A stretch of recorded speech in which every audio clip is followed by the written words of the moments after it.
Kidney disease doesn't appear suddenly. It's recognized late.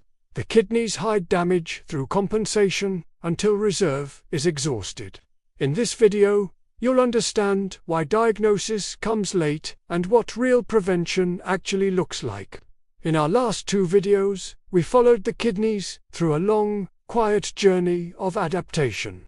We saw how they compensate for pressure, salt, dehydration, stress, poor sleep, and metabolic strain. We learned how this incredible balancing act maintains stability while slowly chipping away at their resilience. Now, we have to ask the most uncomfortable question of all. If kidney damage develops silently over years, why do we almost always detect it so late? The answer is hiding in plain sight in how we define what's normal. Most kidney screening relies on markers that only change late in the game, like creatinine levels, estimated filtration rates, or obvious protein in the urine. The problem is, these markers reflect the kidney's remaining capacity, not the strain it's under. By the time that capacity finally drops, a huge number of nephrons, the tiny filtering units in your kidneys, are already gone. But our bodies are designed to hide that loss. It's a brilliant survival strategy. When one nephron fails, its neighbors work harder to pick up the slack. This redistribution of work keeps the overall filtration numbers stable, sometimes for years. It's an amazing feature for survival, but a terrible early warning system for disease. This is exactly why someone can lose 30, 40, or even 50% of their kidney function and have absolutely no idea anything is wrong. It's not because their doctor missed something obvious. It's because their body masked the problem so successfully. This also explains why a diagnosis of kidney disease often feels so sudden and shocking. One day, your lab results look acceptable, and the next, they don't.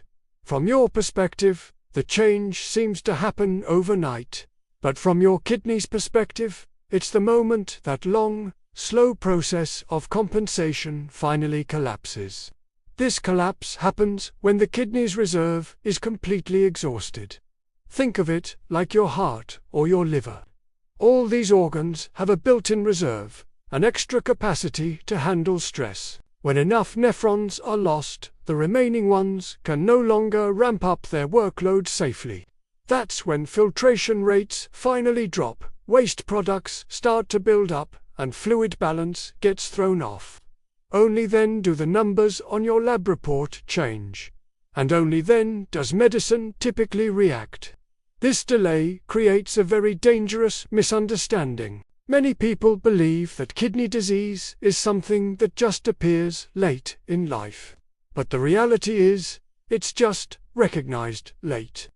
The disease itself began its silent march years, or even decades, before. This completely changes how we need to think about prevention. True prevention isn't about anxiously waiting for your lab tests to turn abnormal. It's about recognizing the environments and habits that force your kidneys into a state of chronic compensation day after day.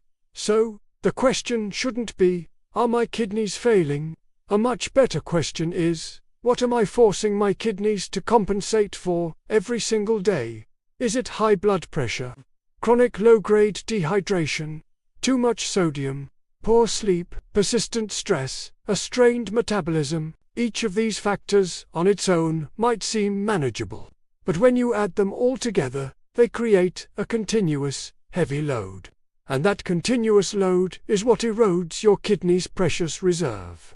This is where we need to reframe our entire approach to kidney health. We shouldn't be asking people to live in fear of kidney disease. We should be asking them to understand their kidney's biology. Your kidneys are not fragile. In fact, they are incredibly resilient. But that resilience depends on one critical thing: recovery. Without adequate time to rest and repair, resilience turns into sacrifice. One of the biggest myths in kidney health is that prevention requires extreme, drastic measures. It doesn't. It just requires alignment. Alignment between your biology and your daily patterns. Things like staying consistently hydrated, getting regular sleep, reducing stimulation at night, lowering your chronic stress load, and managing your blood pressure with a focus on its daily rhythm, not just the raw numbers. These are not dramatic, life-altering interventions. They are simple, biological permissions. They're signals you send to your kidneys that say, "Hey, you don't have to work overtime all the time. You can rest now." When that constant demand for compensation decreases, repair actually becomes possible. Not instantly, and not perfectly, but in a way that truly matters. This is why we see cases where early-stage kidney disease can stabilize, and sometimes even improve, when a person's environment and lifestyle change. What they had lost wasn't just function alone. It was recovery time. Understanding this also helps to dissolve the shame that so many people feel with this diagnosis. Kidney disease is almost never caused by a single mistake. It's the result of a long-term mismatch between our modern lives and our ancient biology. Once you recognize that mismatch, you can stop blaming yourself and start adjusting the signals you send your body. And those signals are what ultimately shape your health outcomes. Now, let's zoom out, because this brings us to a much larger pattern. Your liver adapts quietly. Your heart adapts quietly. Your kidneys adapt quietly. They are different organs, but they follow the exact same logic. Compensation comes first, symptoms come last. And this pattern doesn't stop with the kidneys. Your brain follows the very same rules. The brain adapts to inflammation, stress, and metabolic strain long before any memory loss or cognitive decline ever appears. Just like the kidneys, the brain compensates. Just like the kidneys, it hides the damage. And just like the kidneys, it is almost always diagnosed far too late. In our next video, we'll move from filtration to cognition. We'll explore why brain decline often begins silently, why its early signs are so often dismissed as just normal aging, and how understanding this pattern of compensation completely changes how we should think about protecting our cognitive health for the long run. Because once you see this pattern everywhere in the body, you stop just reacting to diseases after they appear. You start redesigning your environment to prevent them from taking hold in the first place.